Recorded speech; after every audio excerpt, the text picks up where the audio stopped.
I hope you're able to see me. Can you see me? Okay. Dr. Reginald was worried earlier. Good afternoon, distinguished guests, honorable leaders, respected scholars, practitioners, friends, and colleagues. As we are coming to the close of this important gathering, I stand before you with deep gratitude, but also with deep responsibility. Because today we have not just spoken about data, we have spoken about people, we have spoken about lives, we have spoken about stories of pain, resilience, struggle, and hope. And in Africa, stories are sacred.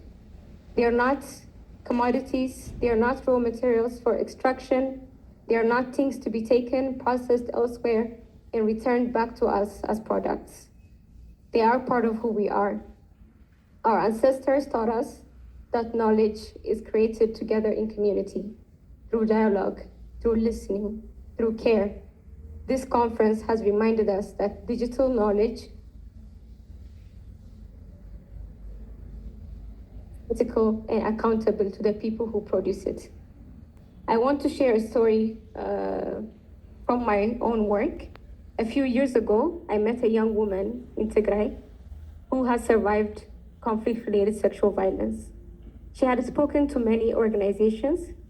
Her story had been recorded many times, yet she told me, I don't know where my story went. I don't know who owns it. I don't know what it's being used for. She felt invisible in a process that was supposed to help her. That moment stayed with me. It reminded me that data is never neutral. It always carries power. I come to this conversation as a mental health practitioner, as an African human rights defender, working with survivors of violence. I work with women and girls whose bodies have been turned into battlefields, whose voices have been silenced, whose futures have been interrupted. For them, data is not abstract. Data is their medical history. Data is their testimony. Data is their trauma. Data is their dignity. So when we speak about sovereignty, we're speaking about whether their dignity is protected or traded away. Over these days, we've heard clearly that Africa has lost data, has lost capacity and control.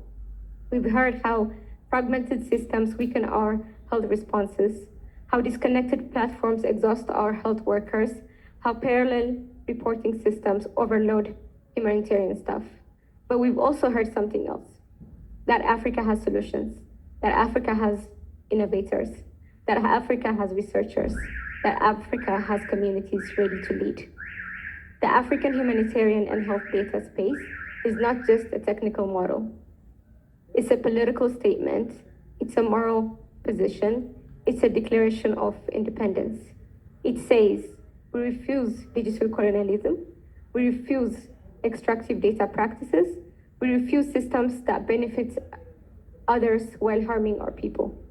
Instead, we claim our right to design, govern, and protect our own knowledge ecosystems.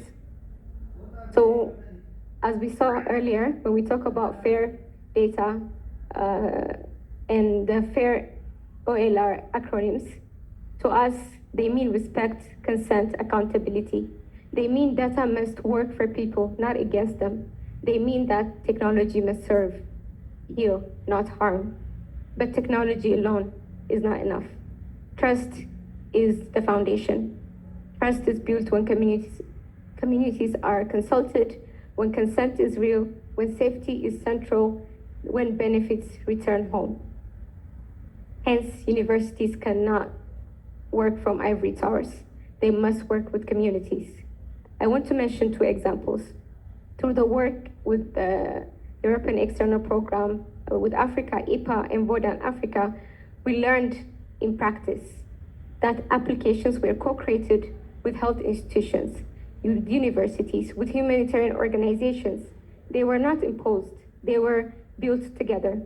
Through federated systems, Vodan has shown us that data can stay close to its producers while still generating knowledge. Together, they show us that sovereignty and innovation can go hand in hand.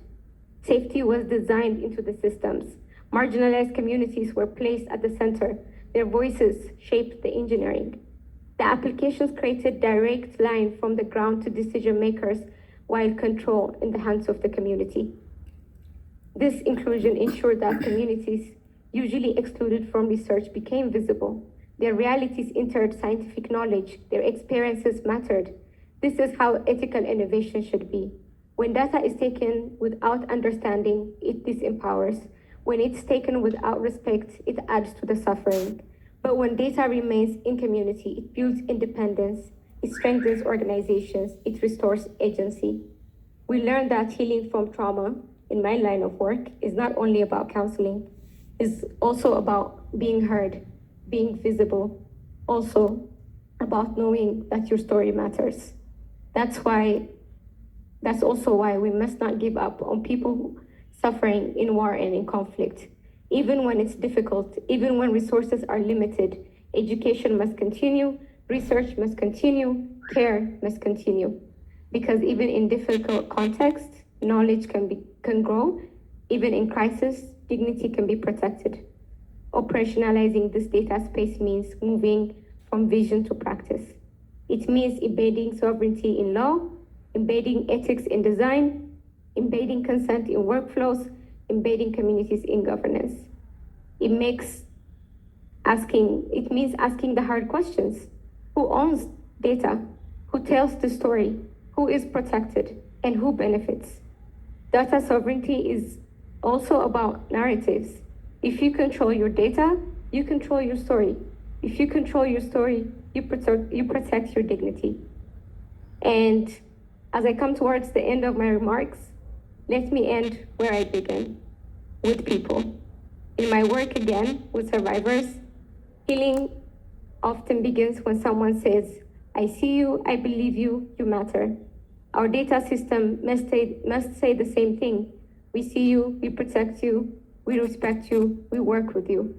Data sovereignty for us is not about control for its own sake. It's about African futures. No data is more important than a human life.